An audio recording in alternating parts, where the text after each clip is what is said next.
Hello, everybody. Hello. Uh, Happy President's Day. Welcome, everybody. Today I have Sheri here in the studio, and she's going to be sharing her studio. Let me get this video pulled up so I can follow along in the chat in case y'all have questions. Today we're going to be doing a live virtual tour of Sheri's craft room. Hello, Sheri. Thank you so much for joining me today. Good morning, everybody. It's still morning. I'm in Southern California.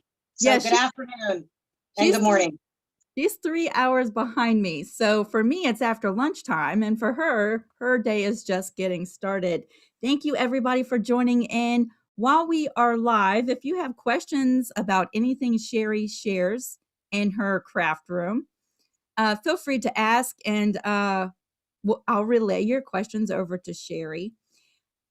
Here is a call for action for anybody who wants to share their craft room or their creative space somewhere in their house with me. We would love to feature your space. So all the ways to get in touch with me are down in the description box. Facebook, Etsy brings you over, and you can send me a message. I would love to see your space. And if you're watching this on the replay after we're live and you have questions for Sheri, you can type them down in the comments section. Hello, Miss Sheri. I am so excited for you I'm to excited show us too. your space. Why don't you tell us a little bit about yourself? So my name is Sheri Bazar. I live in Southern California. Oh, shoot, there we went already. I need to not touch my phone. Okay. I live in Southern California, not far from Disneyland and Knott's Berry Farm. I've been married to my very, very supportive husband for just coming up on 29 years. Wow. And we have a 26-year-old son that still lives at home. I'd like to thank this morning. I've got Stephanie here, which is my son's girlfriend, and she's going to help us film my creative room. As far as my crafting and experience, I have been sewing for as long as I can remember.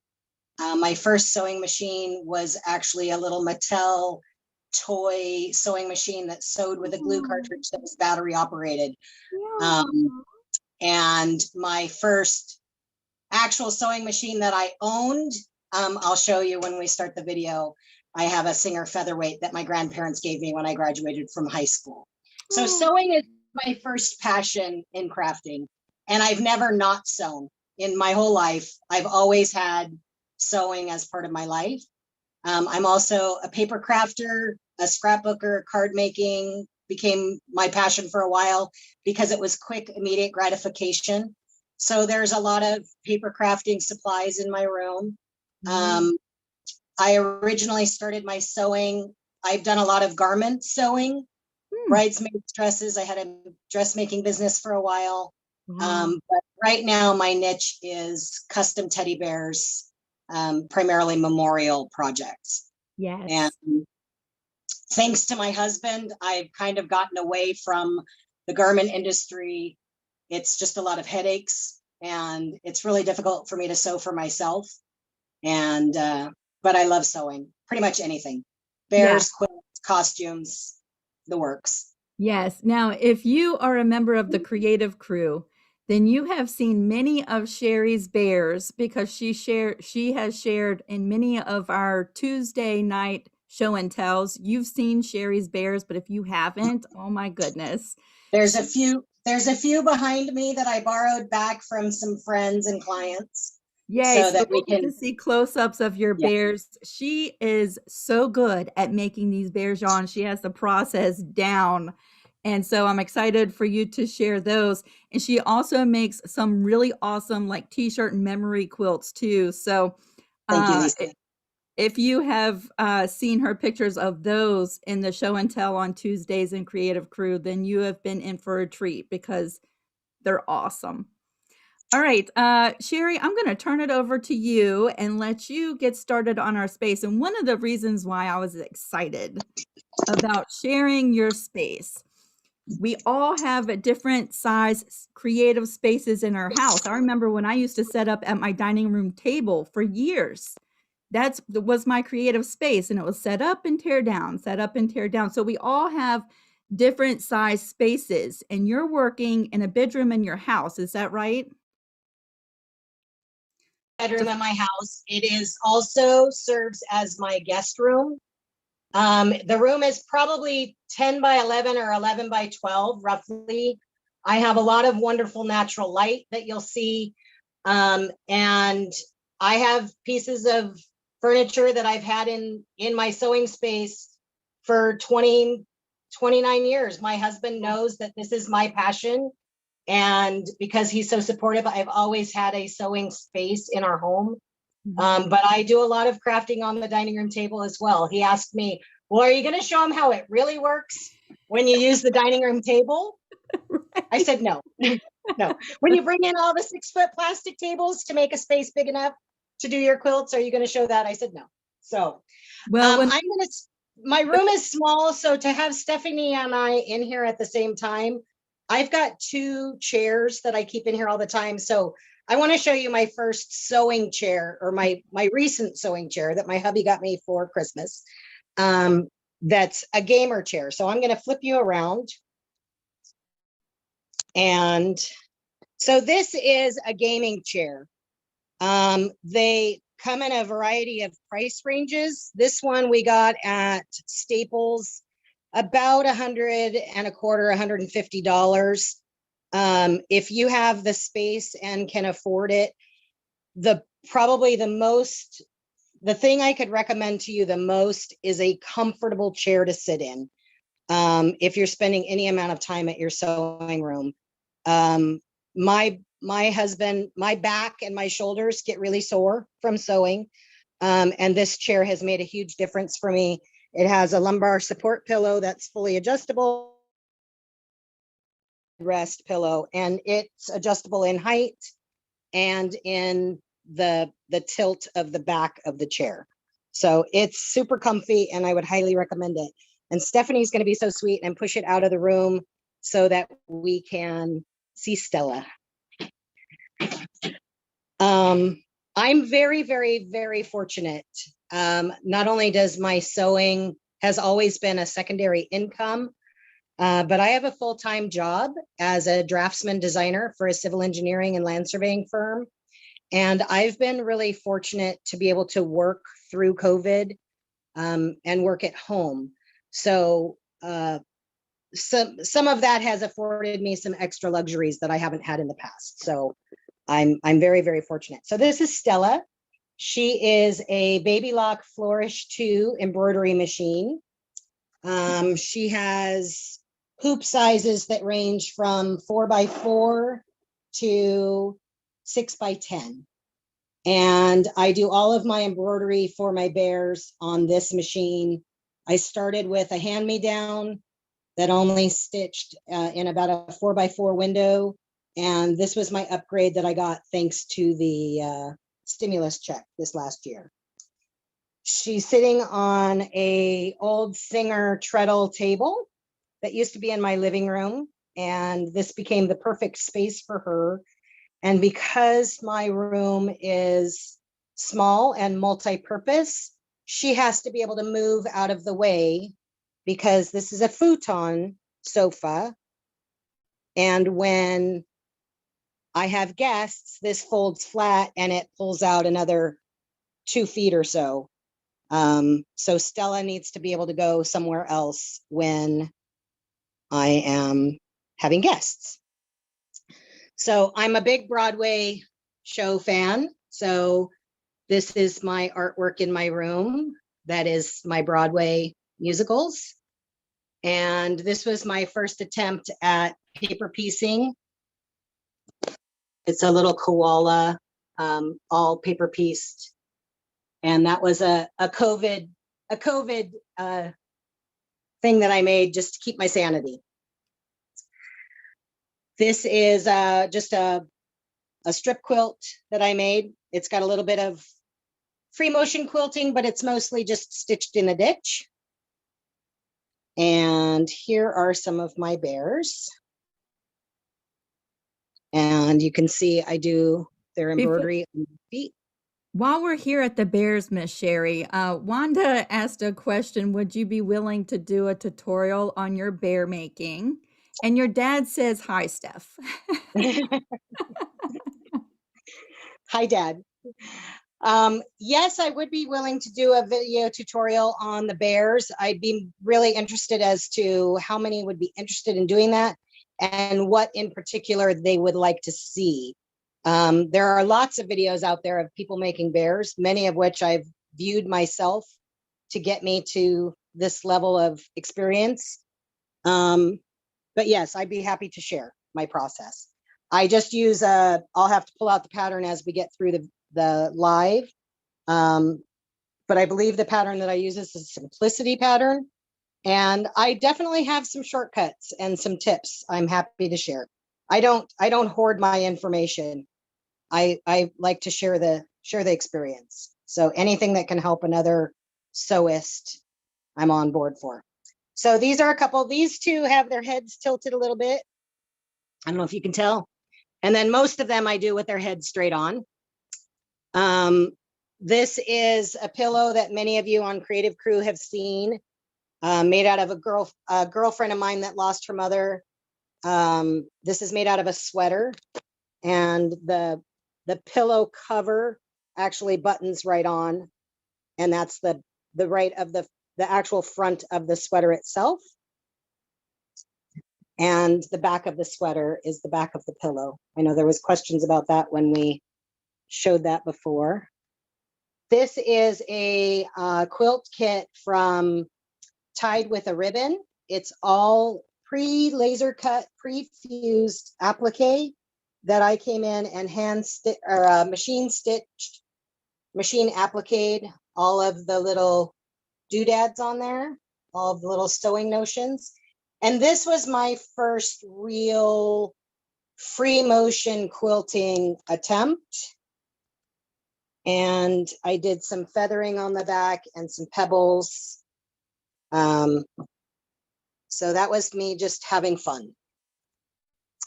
And then this lovely pillow is made at a place called Meaningful Art in San Pedro, California. And this is done with water marbling.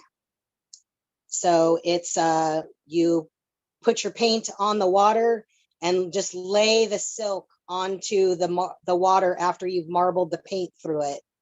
And she can be found online as well. And that's Meaningful Art. And she has to-go kits. You can probably order them online. So I'm going to hand Stephanie the camera because I want to show you some storage space that's under the bed. Don't underestimate the space that you have in your room. Oh, and this is a little toiletry bag that I made for my husband from Andre Designs out of New Zealand. Don't underestimate the space that you have in your house. Under your bed has a lot of storage space that you may forget about. I have a huge 60-inch cutting mat under here, as well as my smaller cutting mats, my mid-size. And then I have made an ironing board. This is just out of a piece of scrap wood that I went to Home Depot, and it was in their, cut off bin. And the guy actually just gave me the board. It's just covered with a piece of flannel or a polar fleece batting. And then it's just an old towel.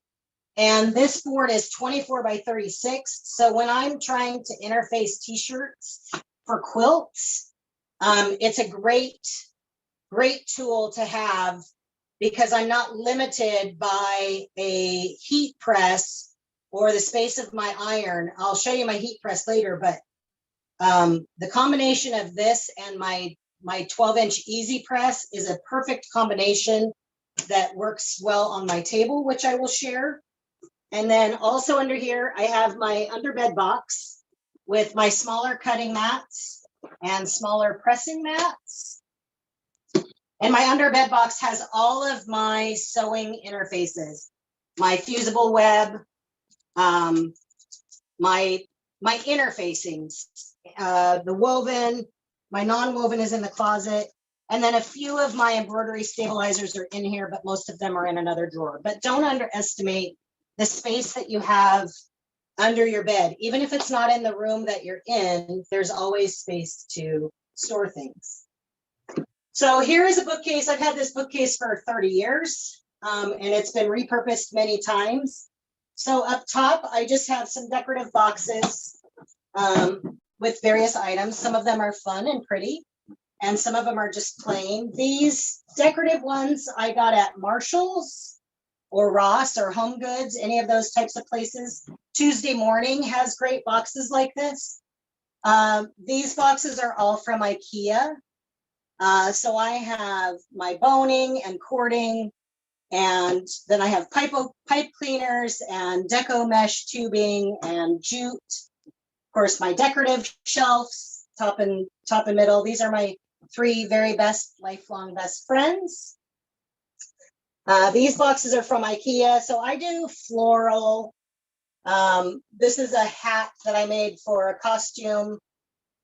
Was actually 2 different costumes. So that was one costume and this is another costume, and those just pin on. So like I said, I do a lot of garment sewing, and I like zipper bags and things like that. So I have a whole box just of zippers, Velcro, elastic, bias tape, piping, hem tape, belt making supplies, custom snaps and buttons, drapery hardware, buckles, and coin purse frames, things like that. So there's a lot of stuff crammed into this small space, but it's all easily accessible. And it just got tidied up over the course of the last several months because I really wanted all of my boxes to match. Then I have my sewing reference materials, sewing books, some quilting patterns and so forth. This is a cart that's on wheels, so I can roll it out of the way to be able to get into the bookcase. And I actually have some room to grow. Stephanie came in this morning and said, Mom, your room looks really good. It's all cleaned up. So this is where I keep my coloring pages and my colored pencils for when I feel like doodling, or my colored pencils for when I'm designing quilts. Again, extra storage space.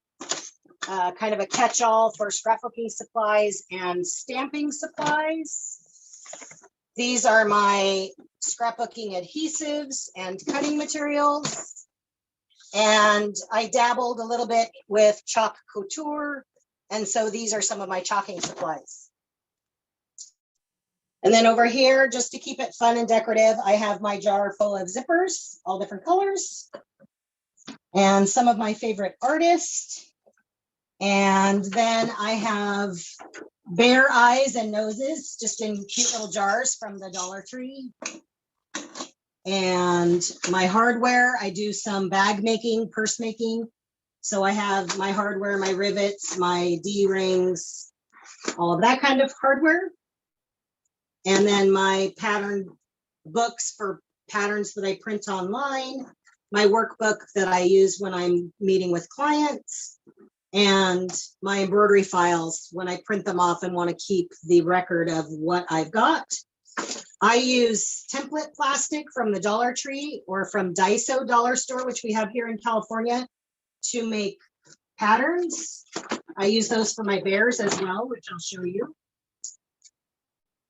This is my ironing station. So I have my ironing supplies are kind of tucked away.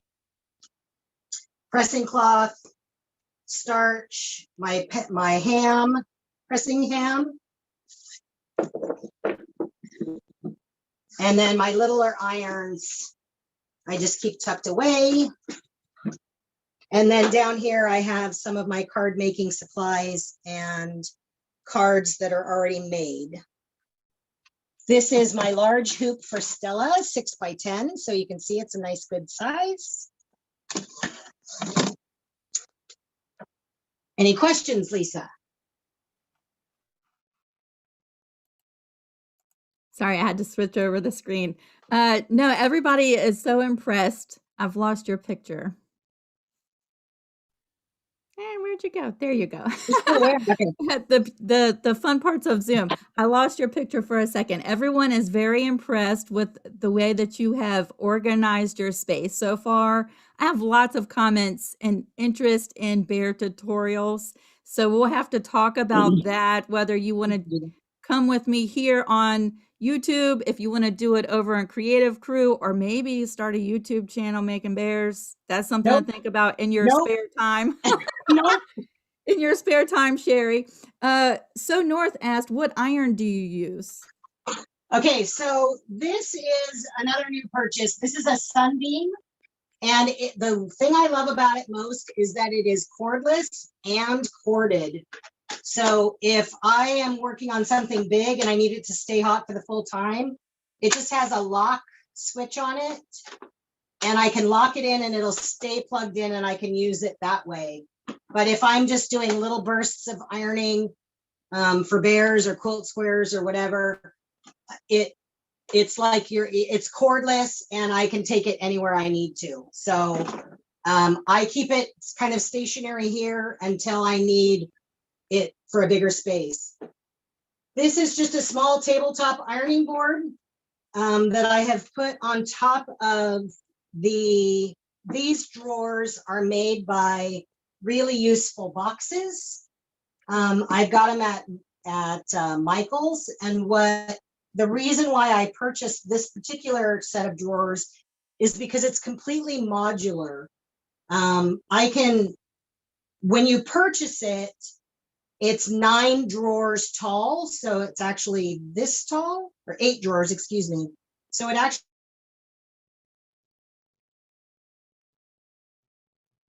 here.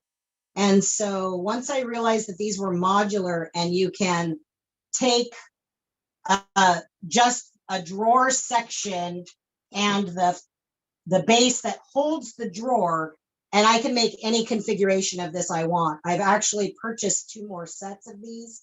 So when I outgrow this space or when I move that bed out, I can put 4 of these across this space and I can make them shorter or taller. So if I decide that this is too tall, I can take this drawer section out and make them a little bit shorter, or I can make them taller. So I would highly recommend them. They're not inexpensive. However, I was able to pick up a set as is because they do break relatively easily. I would recommend not putting the wheels on them because the casters snap off very easily. So if you're going to put these in your space, I would highly recommend not putting the wheels on them or finding a different type of a drawer system, wheel system you could put under them. But they're nice big scrapbooking drawers that are 12 by 12. Actually, I think they're closer to 13 by 13. So in this 16 drawers or 14 drawers, this is all of my small quilting rulers and measuring rulers that I use. And this is right next to, Stephanie Pan over here, this is right next to where I sit to sew. So all of this is within a quick arm's reach. I keep most of my embroidery thread here, or some of my embroidery thread here, and over there was my embroidery thread set that came with my machine. So as this grows, as my embroidery thread collection grows, I have room to grow here. I keep my embroidery stabilizers here, my hoops and software, bear patterns. So my bear pattern is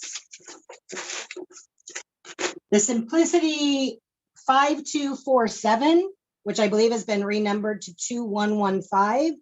So those of you that want to make bears, you can find this Simplicity 2115. And also the bears that I believe it's called Rare Bear Charity. I believe it's the same pattern that they use for the Rare Bears. I have taken my patterns and mounted them onto cardboard and or manila folders. Hold on, let me get. So I've printed them out on paper and then I either attach them to cardstock or to a manila file folder and cut them out. And then you can put double sticky tape on the back of your cardstock and then it will stick right to your fabric. I've learned, because I am a bear when it comes to matching stripes and plaids that I have to be able to see what I'm doing. So I have converted my patterns to template plastic. And you can see here, like this is only a half of a pattern because a lot of my bears have clothes. So I've learned to only do the bottom half of the body for their pants and the top half of their body for their shirt. But this allows me to match stripes and plaids to make my cutting easier. So these I will trace onto the fabric and then cut them out. I find that in most cases, that's the easiest way to get exactly what I'm looking for. And then with my embroidery machine, I have also purchased embroidery digitizing software, and I've been able to design parts of my bears so that they have Levi pockets or flies on their pants or all kinds of decorative pieces. So here's the actual pattern that I use. This is an oldie but a goodie, but it's still available in a reissue. And then I have my template plastic that I get either from Daiso or from Dollar Tree.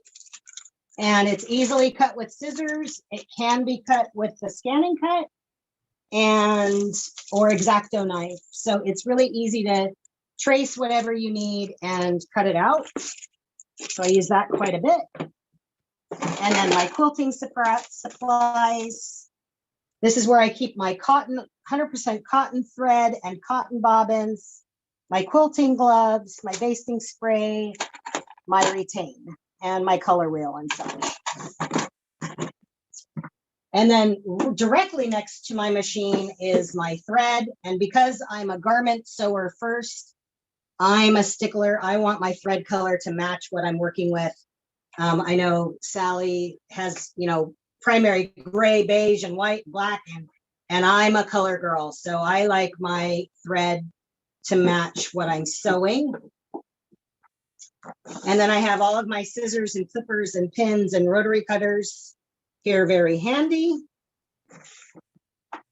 All of this is literally right next to me. In fact, I have to scooch out of the way sometimes to get into these drawers. My bobbin keepers, which are just from Joann's, my clips, my sewing machine oil, old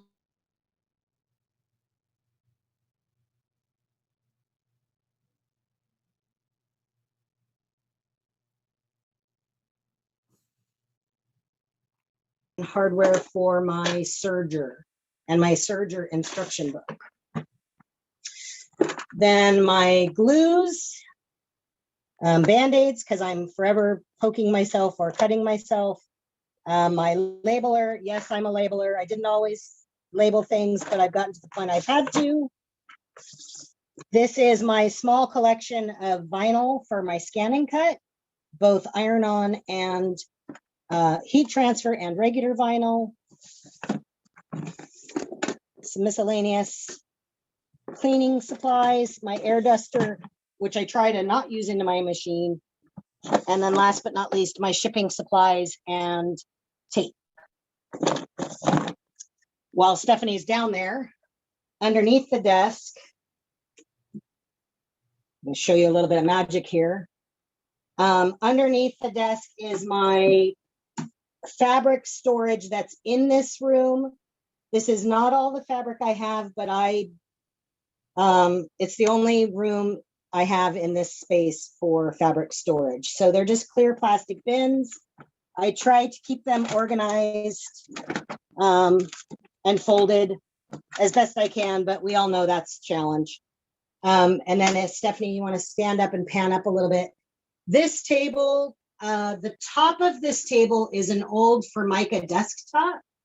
I've had it for at least 30 years. It's gone through various stages. It started off, it used to just stand on some sawhorse legs. And then it graduated up to having some banquet table legs. And I really wanted it to be adjustable. because for my shoulders and my back, sometimes I need it to be much lower. And because this is the only table I have in my space, I really wanted to be able to stand up at this table to do my cutting.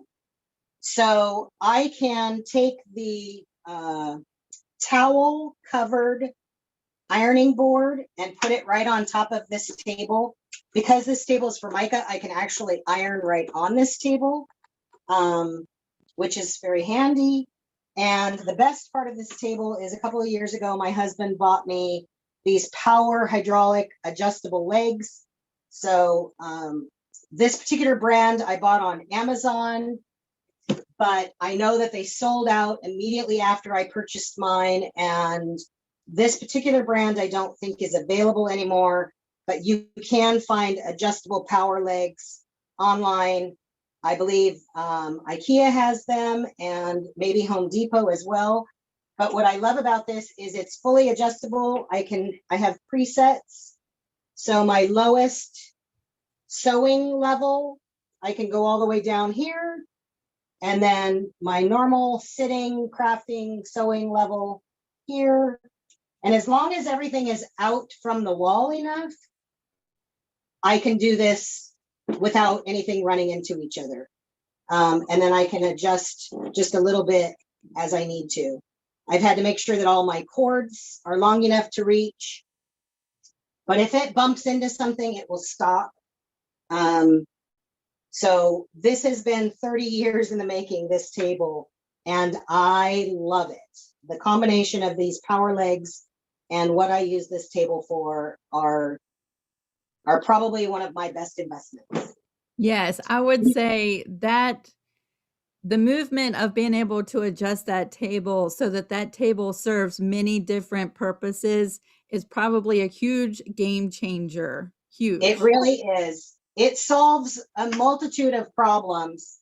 And this is my only true work surface in this room because Stella takes up her whole table.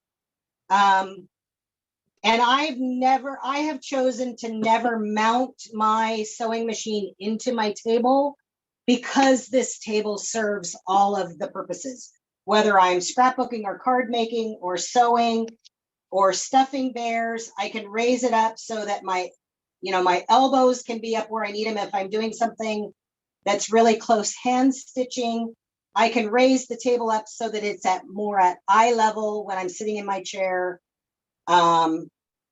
This piece, purchasing those legs, was probably the best investment I've ever made in myself in this room. So if you get to that point, and then eventually when the futon leaves this room, I do have another tabletop, an old drafting tabletop that I'll be putting over in that corner of the room that will have adjustable legs. For anybody who's watching that knows me, it will have adjustable legs, and that will be primarily my cutting surface. One of the things we didn't talk about, Steph, if you want to pan over here, this is a Pampered Chef carousel that you would normally have in your kitchen. And you can see it holds a lot of stuff. All of my fabric marking pens, my small rulers, sewing tools, zipper jig, little hand tools.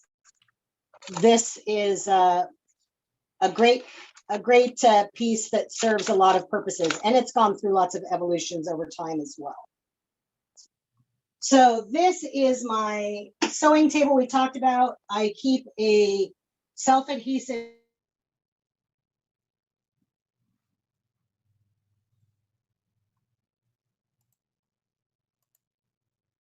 I'm not quite sure. Every once in a while we freeze up. While she's coming back, I do see the question about approximately how much do the adjustable legs cost, Susan? So when we unfreeze, I'll ask Sheri that. Zoom sometimes freezes up. I'm not quite sure why. I do think it's on my end. So we'll just wait a second for her to come back. How's everybody's weekend? Don't you love the adjustable legs? Yes. I saw tables at the Mid-Atlantic Quilt Festival that did the same thing with with a cutting mat surface. Oh, we lost Sheri in the Zoom. So we're going to wait. I'm sure she'll click back on the link and come back here shortly. Yep, she's coming back.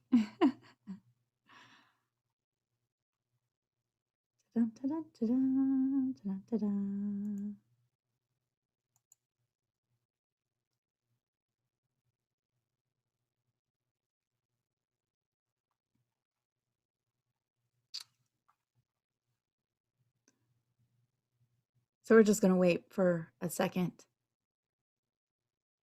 or a minute. The technical wonders of going live using Zoom. Okay. Oh, here I hear you, Lisa. I hear you. Okay, let me get back to you. Hold on. It shows on my end that your camera's off. Okay, I'm coming back. Okay, yay. Okay, are we back? Yeah. Okay, so since we're coming back, just an approximate price range for adding the adjustable legs on your table. Do you remember? I think this was about 3 years ago. I got them, and I want to say they were $200. $200? I think 200. That's not bad. Yeah. And that's with the full power. This is the heavy duty, and it's dual motor, so both legs have a motor. I know that you can get them for less than that, although COVID, with everybody doing home offices, I know prices probably spiked. There are adjustable ones that are not power. So even if that's all you can manage,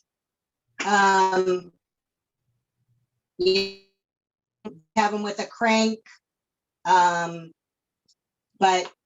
this was, like I said, I have a very supportive husband, and I do pretty well with my side money, with my sewing. So in fact, the reason I got Stella, yeah. No, I'm sorry. Can you lower one end of your table so that your table is kind of like, so they're both at the same time? No, I know that the Martelli tables you can tilt and adjust. But this one is not. This one is not intended, it's not billed as a sewing table by any means. Right. So this is just a straight up. Yes. But I know that Martelli that makes this wonderful rotary cutter, I know that they make a table that you can adjust left and right independently. I also had a question from Susan about the cost of your iron, the one that detaches and it can be cordless or with the cord. It was cheap. I got it on Amazon. I think it was $25. Holy smokes. That's cheaper than the Black & Decker I got at Walmart. Well, the only reason I got this one is because my Black & Decker died. I thought my Black & Decker would last me forever and ever, and it didn't. So, so I purchased this one. I had a friend that's a quilter that said, get the Panasonic cordless, get the cordless. And I just didn't want to spend the money for that Panasonic iron and then have it not be hot enough, long enough for me for what I was doing. So I opted, because I do the t-shirt quilts, I wanted something that stayed good and hot for a good long time. So that's why I have the adjustable. And then since then I've gotten my Easy Press, my Cricut Easy Press. So this is my Bernina 1001. She's my workhorse. I actually picked her up used for, you're not going to believe it, but $50. She is solid steel. She is a workhorse, absolute workhorse. I love her. She's my primary machine, although I do have several backup machines that I keep. I love her because she is not electronic. She is just straight mechanics. I have an LED strip light that is here underneath the harp of the machine. You can see I don't have a lot of harp space. So trying to quilt on this machine, I choose to send my quilts out for professional long arm quilting. I don't have a full basement. We don't have a lot of basements here in California. And so I don't have a long arm. I don't have room for it. My extension table, again, was a fantastic purchase. I had to convince myself to do, but once I had it, I would never be without it. This one is made by Tailor Made Tables, which is a mom and pop business in Arizona. So it's Tailor, Tailor, made tables.com. I'm sure that they have an online shop, and this gentleman makes these extension tables for pretty much any and all machines, including featherweights. And he makes them in all different sizes. It comes off really easily. It stores nicely under my bed. The legs just pop off. And then it stores upside down under my bed with the rest of that. So then, obviously, I have to have a TV and music. So I've got my Alexa device for my music, and I watch movies and listen to music when I sew. I try to watch things that I've already seen before so that I don't get too distracted. These little sets of drawers I've had, again, for 30 plus years. They are now labeled. They weren't always labeled. But as I've moved and rearranged, I've had to label them. So this is where, Lisa, you would have a lot of fun. This is where I keep all of the little doodads, my snaps, my buttons, my lighters, my hooks and eyes, my safety pins, my wax for my hand stitching, my tape measures, all of my sewing machine feet. Because my Bernina is so old, it's difficult to find feet for it. So I purchased this set of feet online that has all of the feet I could possibly want and the adapter that fits my machine. So these are the snap-on feet. I think this whole set cost me $20, $25.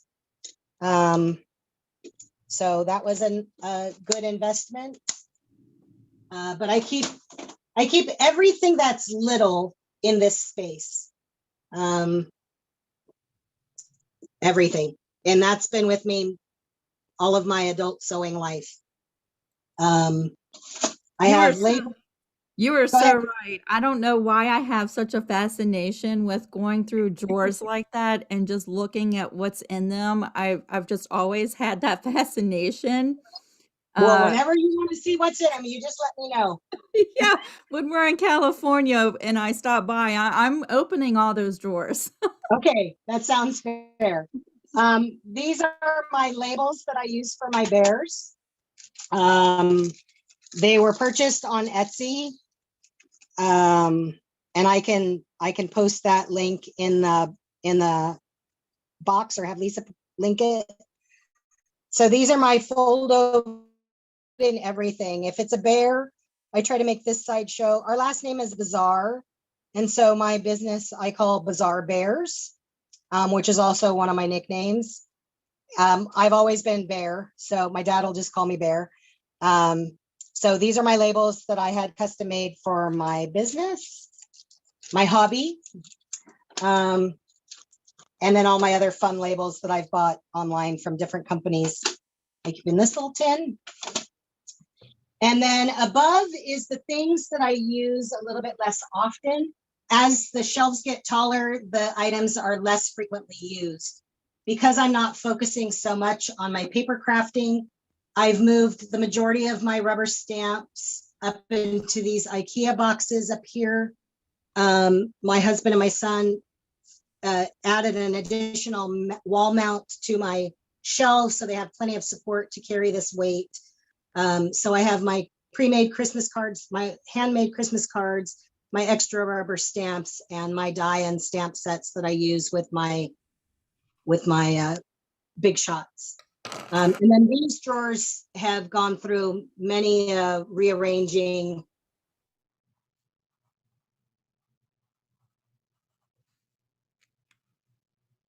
My eyelet setter, my crocodile, and my cam snap sets, which I use for key fobs and various things where I need to set snaps. Because I've done some costuming work I tend to steer away from Velcro whenever possible. And I try to use snaps, gripper snaps whenever possible for, and hooks and eyes. I've got a burning tool. It's a soldering iron, but it's also good for burning. It will cut through that template plastic as well with a hot knife. And then I have my garments, costumes, and patterns. All of that top shelf is for garment patterns. And then this little baby down here, this is my Singer Featherweight. This was my first featherweight. She's a 1951. And this is the sewing machine that my grandparents gave me. My maternal grandparents gave me for Christmas, or excuse me, for my high school graduation and my 18th birthday. So she was my very first electric sewing machine of my own. And she has made some quilts and some dresses, and she's my baby. So moving on, we have more artwork. This is my favorite artist. His name is Michael Phillips. He goes by Durden online, Durden Art. And he's based out of Laguna, and he does these great clothesline artwork. And he's all around my room. He's certainly one of my favorite artists. Now you're going to get a sneak peek of Stephanie, because I have a mirrored wardrobe, a mirrored closet.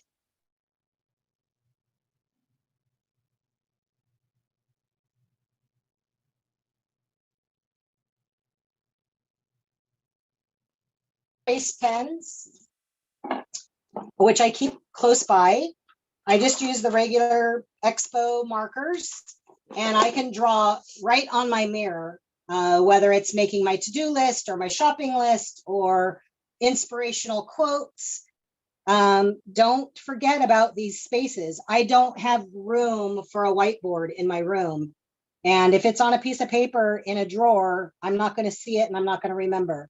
So this is where I keep my to-do list, and it's really rewarding to be able to erase things off of this list when they're done. A lot of you have questioned about design walls and how do you put a design wall in your space. I don't have wall space for a design wall, so I had to figure out how to make a design wall in my space that worked for me. If I just hung a flannel tablecloth on this space, it wouldn't hold very well because it doesn't have a solid back, like if you put it up against a wall. So I purchased from Hobby Lobby. These are 20-inch by 20-inch by 30-inch, half-inch thick foam board that I covered with flannel, just plain white flannel. I poked holes in it so I could put grommets, and it's actually both of the top half of the grommet.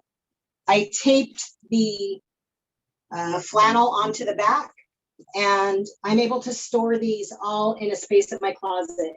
And I have enough of these boards that I can cover my entire closet opening with these flannel boards, and I can put up a full quilt, a smaller quilt, but I can put up a size larger than a lap size quilt. Not quite tall enough for a twin, or certainly not a queen, but that's where the dining room table and extra folding tables come in handy.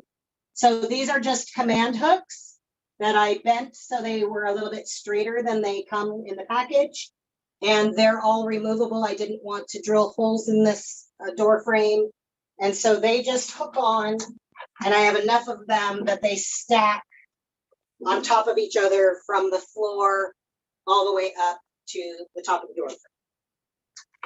So if anyone has questions on those, I do have a Google photo album I'm happy to share of how I made this design wall.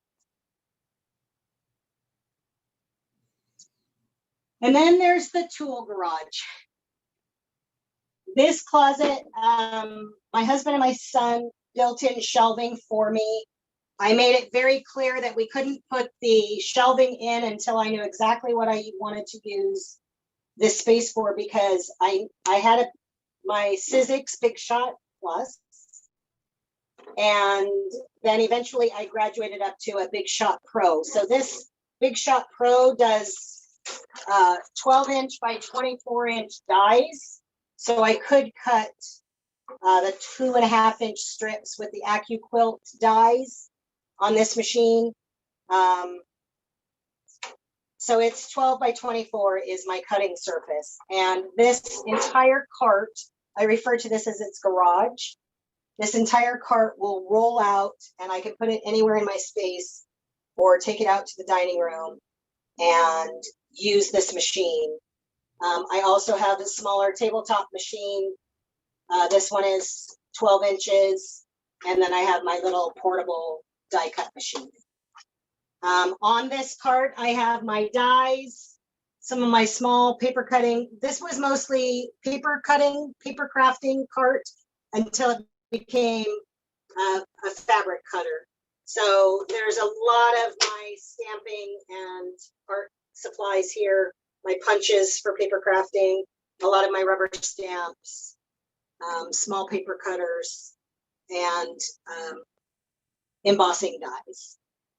And then I have my full-size ironing board that I can pull out and put in my room. I usually will make an L shape, either use ironing board or I have a small portable table that I put my serger on. So if I'm sewing with my sewing machine and then serging, I have those two machines right next to each other. So I keep a small folding table that I put here next to my sewing table. Because I do t-shirt quilts and I do memory pillows. This is my 18-inch pillow form template. This is what I use to make my pillow covers. I learned through a lot of sewing time and practice that tapering your corners and not making them a straight square keeps your corners of your pillows from poking out awkwardly. So this is just 4 of those cutting mat templates that I've taped together with duct tape. And then I cut in about 1/2 inch from the corner and taper it up 3 or 4 inches. And so when I've got an embroidered pillow or a pillow that I need to center a design, I can pretty much see through this and trace my template and know that it's going to fit my 18-inch pillow form. And when I started following Lisa about making t-shirt quilts, I like to work, I try to work smarter, not harder. And because I'm a draftsman by trade, I draw maps for a living, draw construction drawings in my day job. I try to use my tools the best I can. So I went to Home Depot or Lowe's, and I purchased a large piece of plexiglass, and I went with a little map design, and I very sweetly convinced the gentleman that was working the cutting center to cut out my t-shirt grid for my t-shirt quilt templates. So these templates are all based on a 4x4 grid. Lisa, I love your 2x2 grid and I'm starting to move that way. But these templates give me a nice center mark for me to center my logos. And they're all cut with the extra 1/2 inch for my seam allowances. So I know when I lay this 8.5 by 12.5 inch template on my t-shirt, I know that that's going to be centered.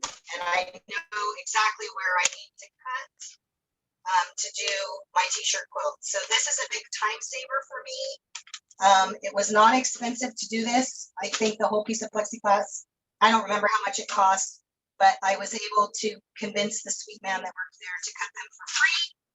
And otherwise, I would recommend maybe going to a glass shop or someplace that will cut it.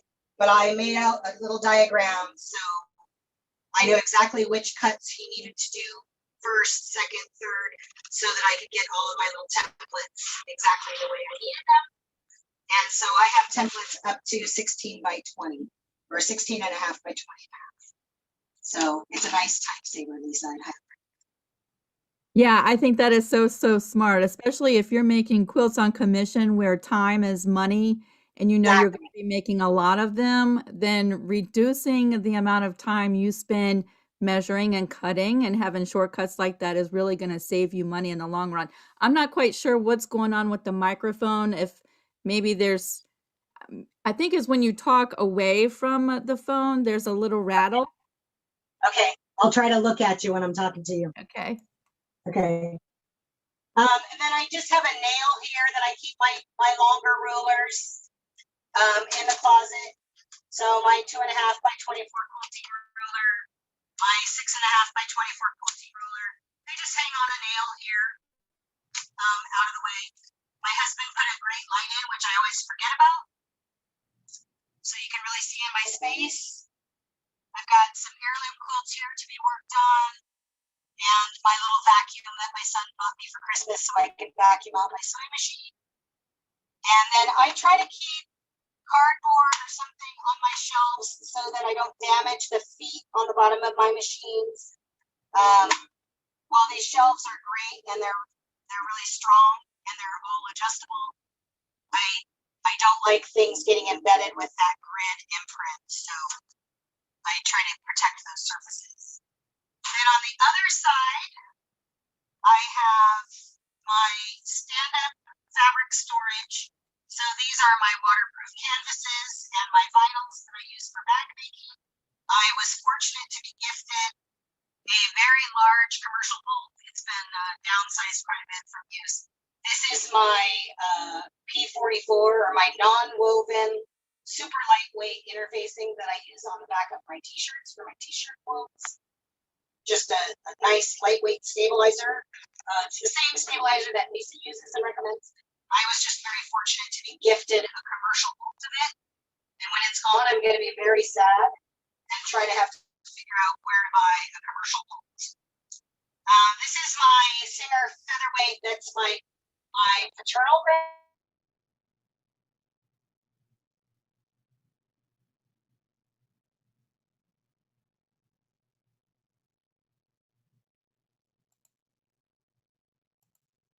Oh, we're frozen up again. Hold on a second. We'll see when Sheri comes back. Anitra, I saw your question about the vacuum. So when Sheri pops back in, I will ask her about that. I'm going to tell you, I talked with Sheri last week and she was showing me around her room.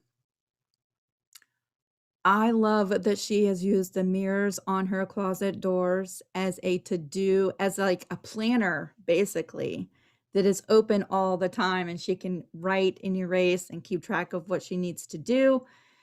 Yep, we lost Sheri. She'll be right back in a minute. But yeah, I love that. Oh, here she comes. I love that she uses her mirrored doors. Yes. Hello, Sheri. Use all the space. Yes, you do. Okay. Okay, the sound is much better now too. Coming back, and while you're still at the closet, Anitra, can you tell us more about the vacuum? Sheri, yes, I can. So the vacuum is a Simplicity Flash. And he bought me a set of small attachments that attach with a hose. I haven't used it very much. So these attachments attach to the little hose, and then the little hose attaches to the vacuum, or to the vacuum hose that connects to the vacuum. So it's just a little hand vacuum, easy to clean.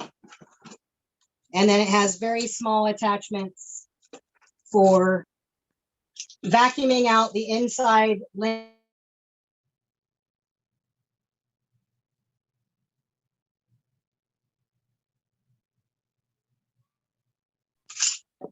Can you still hear me, Lisa?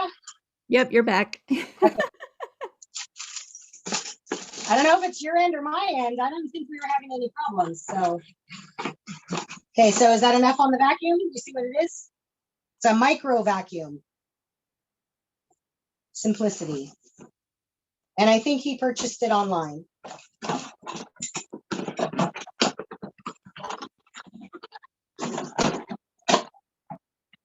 These are my, I call these my Lisa Capen quilt squares. This is my togetherness at home, together at home quilt squares that I made, that Lisa helped me keep my sanity through COVID.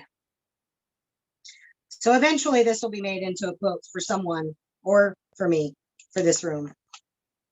So lots of quilt squares I had never done before. So thank you for that, Lisa. Okay, moving on to the other side of the closet. Oh, I was neglectful. I don't have one favorite artist. I have two. This was painted by Stephanie. That's our camera person. I think that's for your birthday. Yes. So then over here, I have my featherweight cases. So I actually have two featherweights. The one that you've already seen is Elizabeth, or excuse me, that one is my machine. And then this little machine is Elizabeth. I keep my serger thread. I like my thread to not be out in the open. I learned, I used to have it out in the open and it got very dusty. So I keep all of my thread in closed containers. So these are all my cone serger threads. And then my serger is here. And I'm fortunate I have a 5.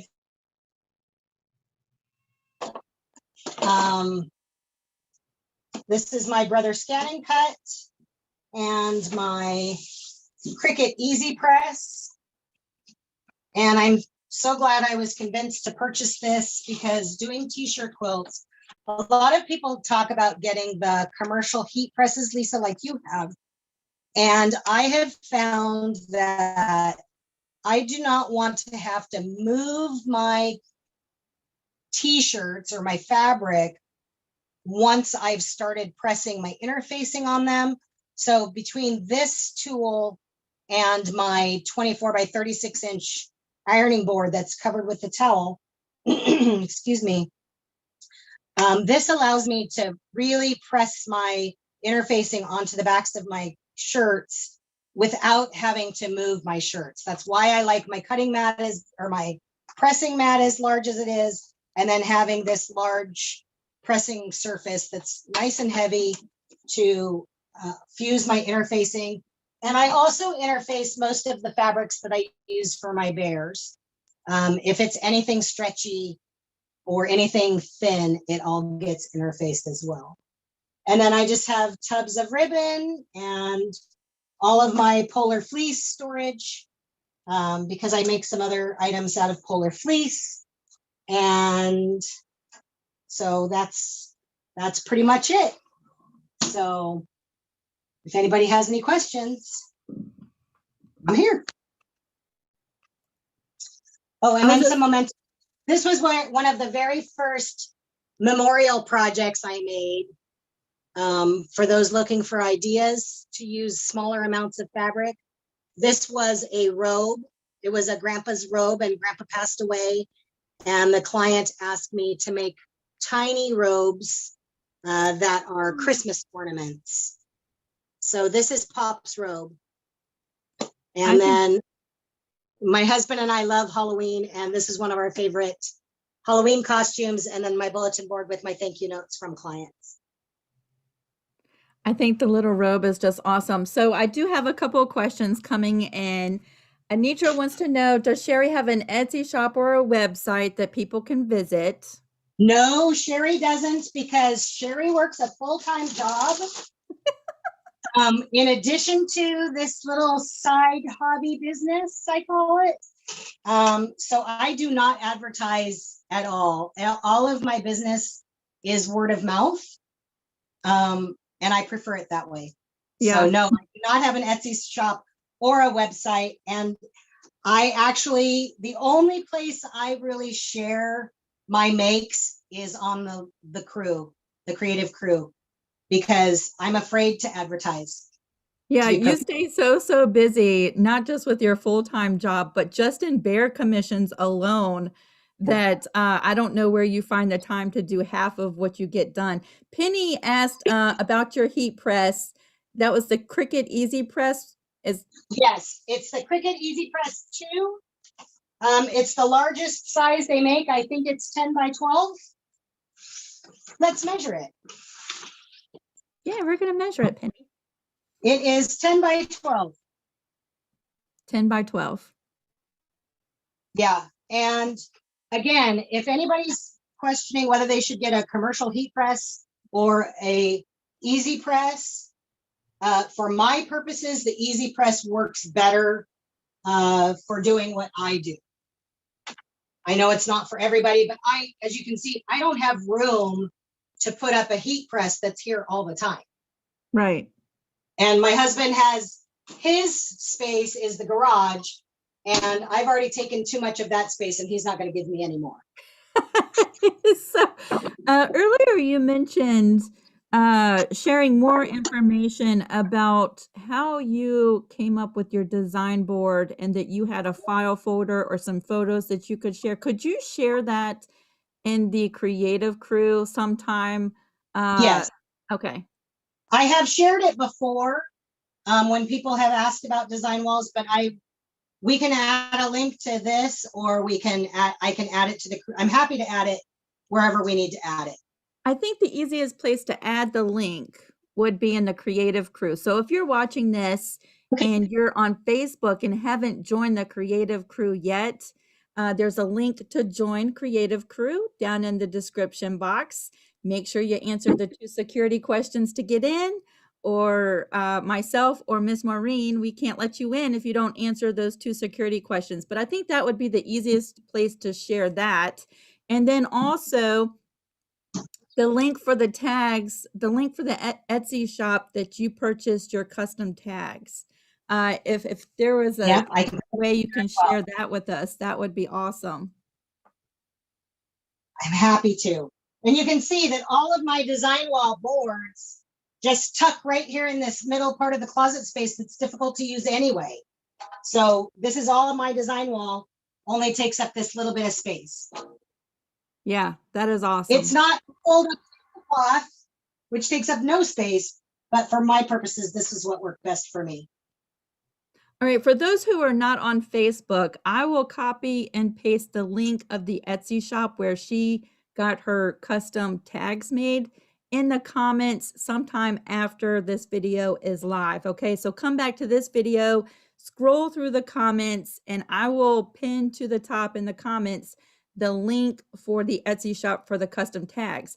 Her photos for the design wall, there's no way I can share photos in the comment section. That's not a feature here on YouTube. So unfortunately, I don't know how I would share those photos with you, but I will pin the link for the Etsy shop in the comments when this video is done in the live. And these labels are the design is not woven into the label. They're basically a heat set label. So you have to be really careful. If you iron over the top of them, they will smear, but they work great for my purposes. So I just sew them into the bottom, into either the leg or the booty of the bear, and they hold up really nicely. They get sewn into everything. So, and then if you're really special, you get extra labels. Yeah, and it's such a professional touch to your bears that kind of elevates, you know, the brand of your bear too. I mean, it really just customizes your brand a little bit. I think that's it for all of the questions.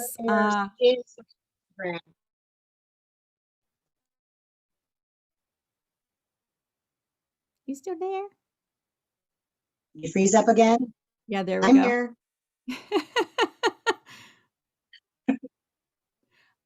Before we freeze up all the way, I just want to thank you so much for taking the time out of your holiday day. You're probably working anyway, but thank you so much for taking the time to share your space. I think you have shared so many fantastic ideas of ways to store all of your supplies, and it also validates those who have smaller spaces that you can still have all of the spaces and all of the tools that you need. And there's just different ways of organizing that. And I love that so much. I want to thank you to Stephanie for videoing today. I have a lot of stuff in this room.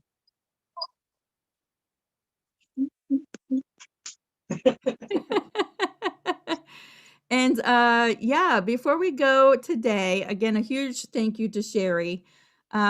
If you're interested in sharing your space, all the ways to get in touch with me are down in the description box. I would love it if you sent me a message and we could meet and work out a time that's best for you.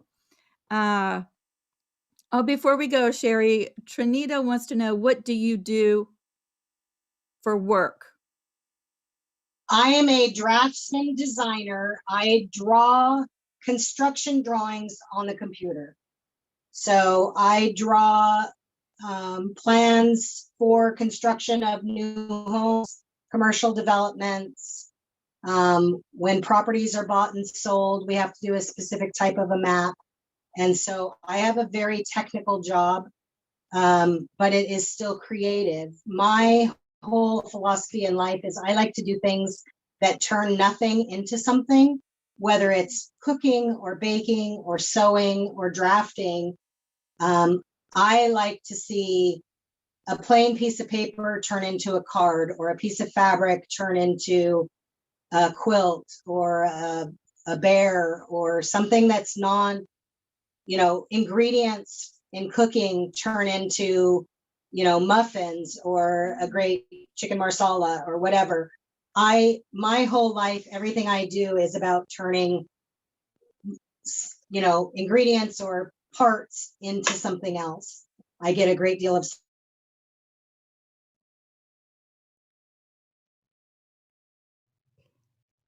And we're frozen again. I think I share the same kind of philosophy as Sheri does. I love to take something and turn it into something else. There's something in the love of the transition that happens there. All right, everybody. Thank y'all so much for joining us today. Again, if you have questions watching the replay, feel free to ask them down in the comments section. Thank you, everybody, so much for joining us today. I hope you have a fantastic week. Bye, everybody.